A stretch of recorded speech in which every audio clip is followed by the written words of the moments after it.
Good morning, people. It's a glorious hot sunny day. Happens to be Sunday. Whew. Not actually going to be doing anything today. I just thought I'd pull the camera out and talk about what I want to do next week. Although you're fairly well familiar with what I have planned because we've already spoken about it. But what we haven't spoken about is the struggle I had getting that battery in that tray. I was looking underneath this truck and I got some space under there. Quite a bit. So I think what I'm going to do this week, one of the jobs, one of three, I'm hoping it won't end up being too long-winded. Somewhere around here, I don't know where it is, there's some angle iron there. So we're going to make an angle iron tray, a box effectively, that we're going to lower this massive, great high performance battery. And it is literally is a high performance battery, and it's a good one as well. It's holding its charge beautifully. I charged it up last night and yeah, bubbling away, doing everything it's meant to do. So I'm going to make a tray that I can drop through the floor, because I think it would be easier to be able to lift it onto here when the floor is in, and then skid it all the way down, and then jump in and lift it with two straps and drop it in the hole. Not only that, weight distribution will be spot on, because it'll be smack bang in the middle, and I'll make the tray fit just beyond that beam there. So we'll remove this, possibly. I might use it as a storage tray as yet, I don't know, but we're definitely going to remove these and we're going to move them further up there. I don't have to cut nothing. I can literally unbolt it, take the P-clips off, and instead of going across and up, I can go across and round, or round there and whatnot. I'm not shortening nothing, there's no need to. Good morning. This morning we're going to get that battery tray done. Remember the old battery tray? I finally found somewhere to put that, which we've got to pull apart again, because I missed out a circlip in there and all of that lot is now hitting when it spins, so I've got to sort that out. But that is proving to be extremely successful, and we have a tank that can go under there, hopefully. So we'll line the hose from that through those holes that I've already cut the wires, and then we'll thread it into that, and then hopefully we'll put blow off. But that tank is only good for 90 psi. Now, not strong enough, I've been told, for anything bigger in capacity. So yeah, we're going to put some rubber feet on that, because we're going to vibrate like crazy if I don't. Now, this here battery tray, first bit's cut. It did cut it with a plaza. I just went in at an angle, so I kind of cocked it up a bit. But I've drawn a line. That's absolutely smack bang straight there. God, this phlegm. Right. Start again.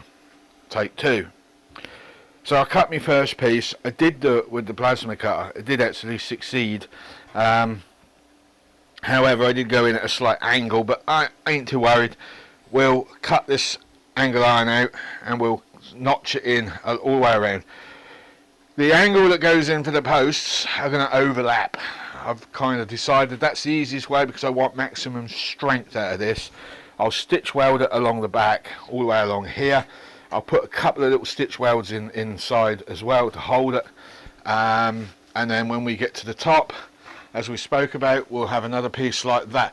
If I can find some thicker angle iron, which I don't think I can, then I will use bigger angle iron for when I get to the top lip. But I'll be honest, I don't think I have anything lying around here. Okay, so we're started. We're just building a basic tray at the moment. I've stitched it together behind there, and I've left some large gaps so as I can connect it to the steel there and there.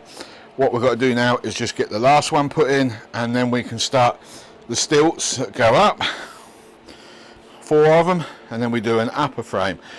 That bit is not going to be so easy because it's got to be smack bang square. So it might pay me to make up that frame first and then work the stilts out after, based on what I got with clamps and God knows what. So I will need to get behind here, grind all this little lot flat, so I've got something to purchase to that keeps it straight. So at the moment it's going okay. I could do a stitch in that one and that one here. We've got to grind that cut line flat at some point.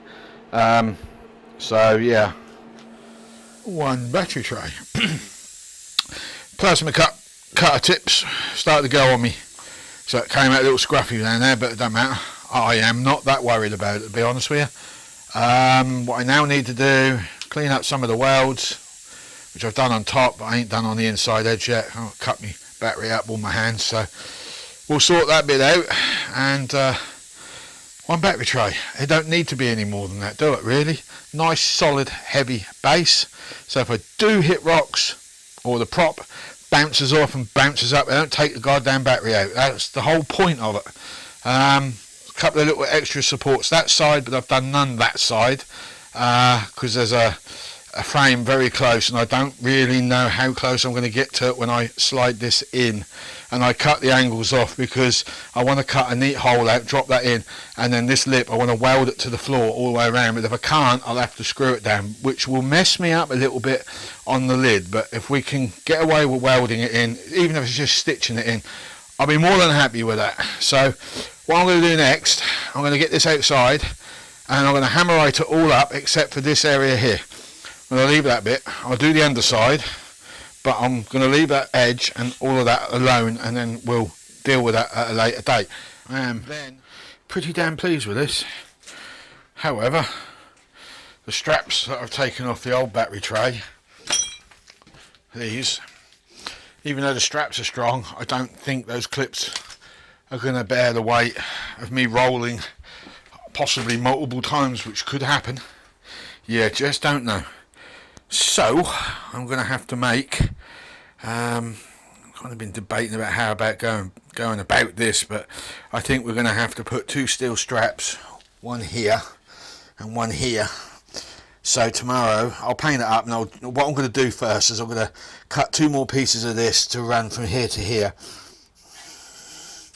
and from here to here, so I can lay it across there, lay it across there. I will drill and tap the bottom, or weld some nuts on, whichever works first, and drill the holes in the plates as well. And then tomorrow all I've got to do then is fit it and cut the rods to length, and then I can literally have the rods screw in, drop the plate in, do the nut up, strapped, ain't going anywhere. I can't be able to set the mic up, so apologies for the dimness in sound. But there you go, hammerited up, looks a mess, it'll do the job.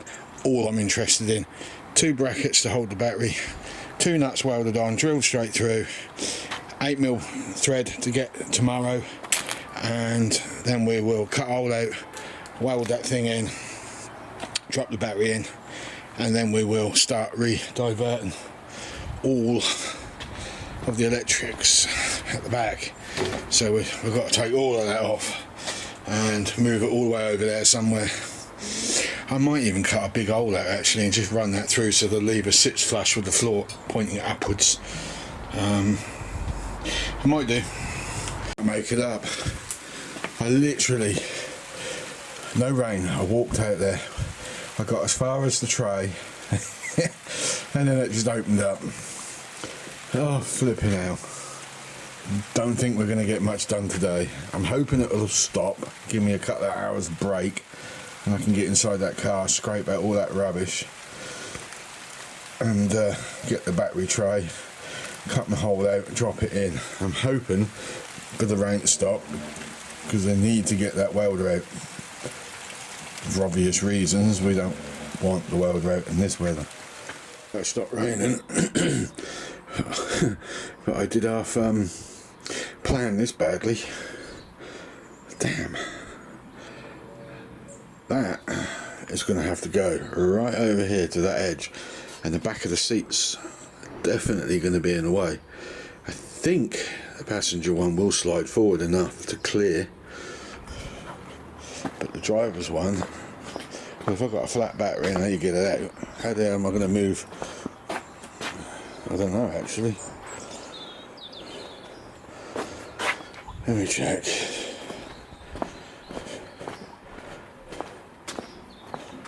Yes, I can.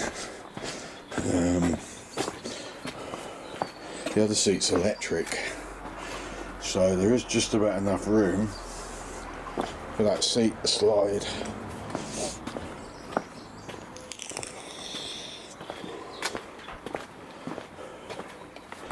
I'm going to have to cut a piece of box that sticks out.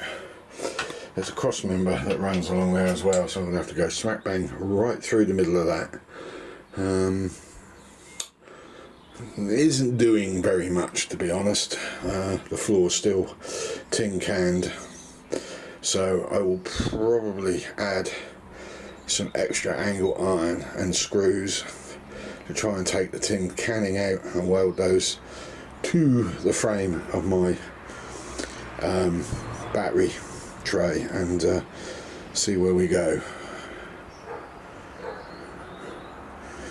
Yeah. There is a big beam in the middle. Let me show you. That's why I can't put it there where I planned to put it. Well, you see it as well. I wanted it.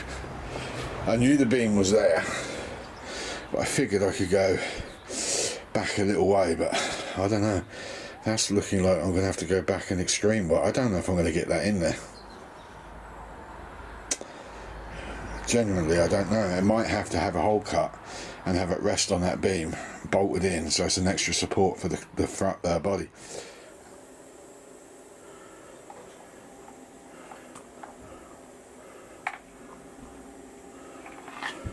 Right. I don't often admit to bad planning, but on this occasion I will, because that's exactly what it is.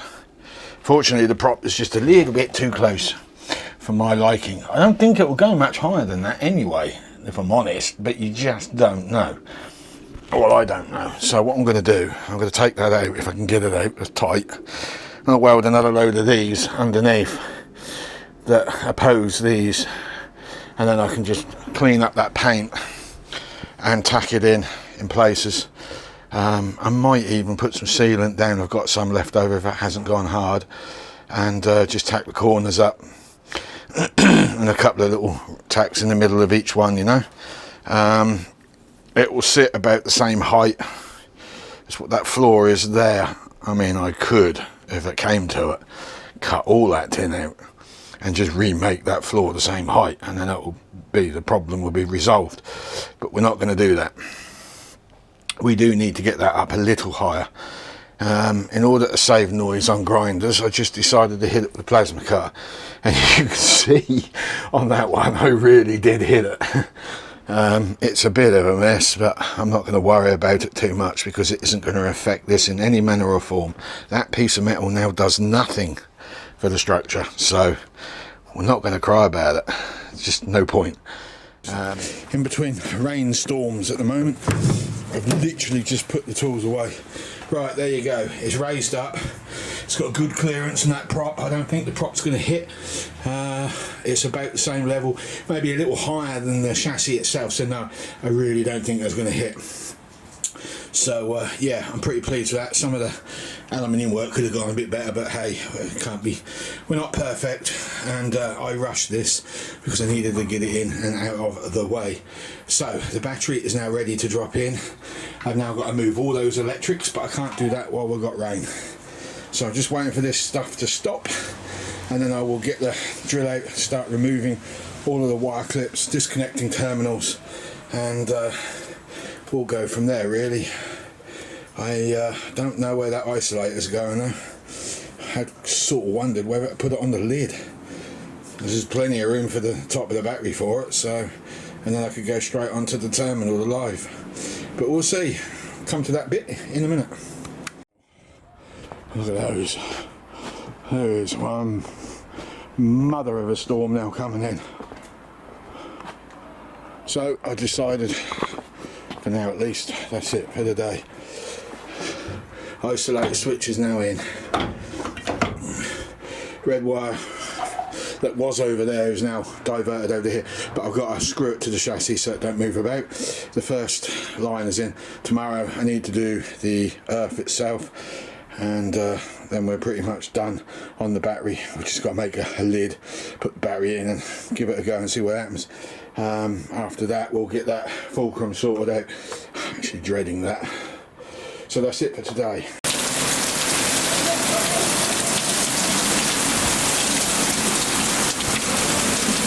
I nearly got caught in that. Check the road out.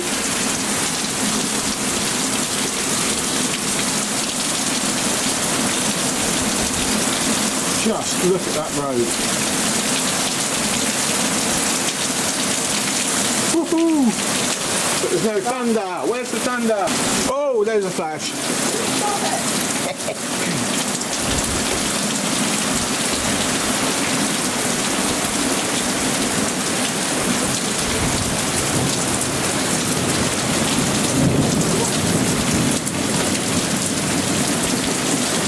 There we go. I said there was one mother of all storms coming in, and here it is. Unfortunately, the clamps that I had made, they ain't going to work because the width is all skewy. In other words, I can't get an 8mm thread down there to put the clamps in like I was hoping to do. I just don't think they're going to fit. I'm going to have a go, but I'm wasting my time with that. So I'm going to have to come up with something else. And at this point in time, I have no idea what. Fulcrum. The fulcrum is done. And I was going to film it. I'm glad I didn't, because all that would have demonstrated is how blinking weak I still am from that flaming COVID. Well, to my absolute astonishment, I've took a clevis off that I made, and there is no preload whatsoever. So that brake, and look how far it goes, and go far enough. I want that to go as far as the clutch does, which is almost to the floor. So I could, there's a couple of things I can do. I can take that off, and let's face it, this tips to the side slightly. We could take that off. We could add 1/2 an inch to this. So grind that all flat and clean it all up, put 1/2 an inch on, lengthen it.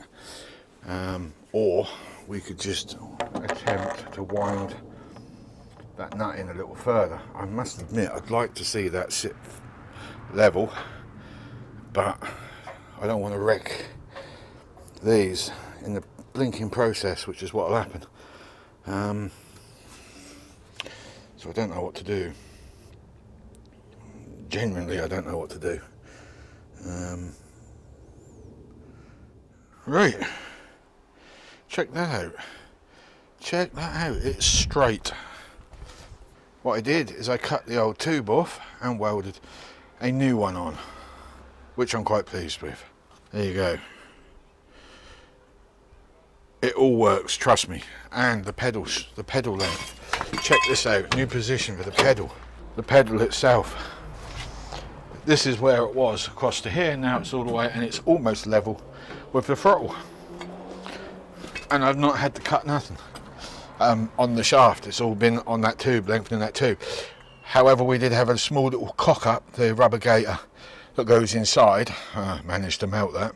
I need to replace it, but I have an idea how, because you obviously can't get parts, and I don't know what that servo has come off. I know it's BMW, but what?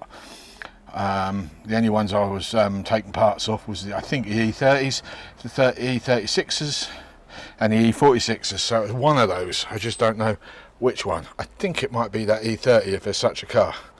It was an older one. It was a twin headlight, and it was a 3 litre or 3.5 litre thing. Big old beast it was. Pretty rare now. I'm going to get the throttle cable in.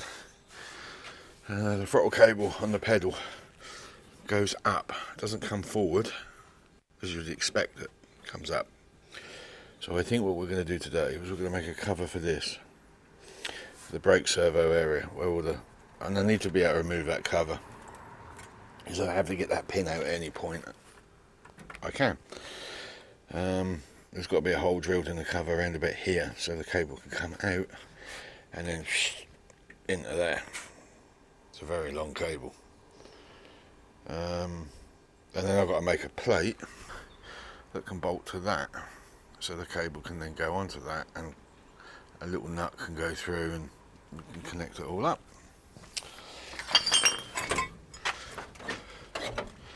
It's a bit dark in here and I've got to tip the camera, but there is the cable up there, you can see that, and it's got to go through that hole. It's not the greatest of plates, but it is in. There is a rubber bung there that I had to cut open. Unfortunately, the throttle cable is a very long throttle cable. Well, it has to be for a Range Rover. So we're going to have to loop it, which is a bit untidy. What I might try and do actually is drop it down inside, I think. Oops, drop it. And go onto my clip, which is here, and I've got to make a plate so as I can house that, like so there. That's the plan. Well, I have absolutely no idea if you can see that, but we have a throttle cable. I think I might have to cut that outer gaiter off because it isn't working out that well.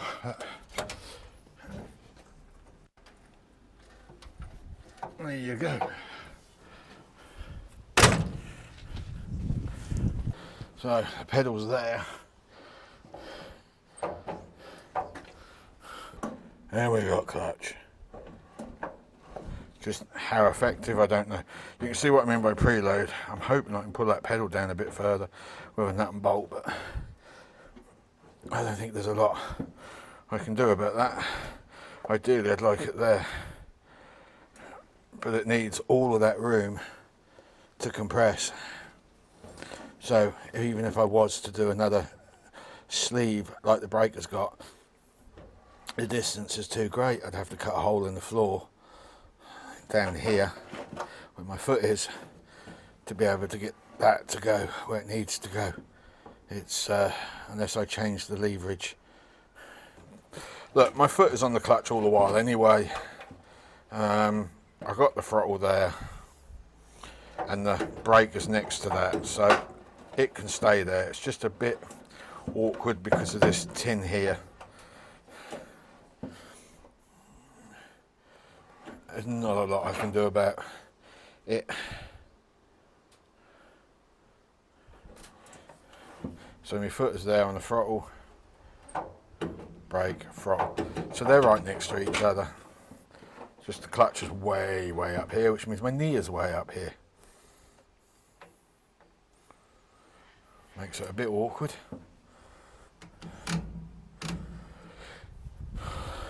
Right.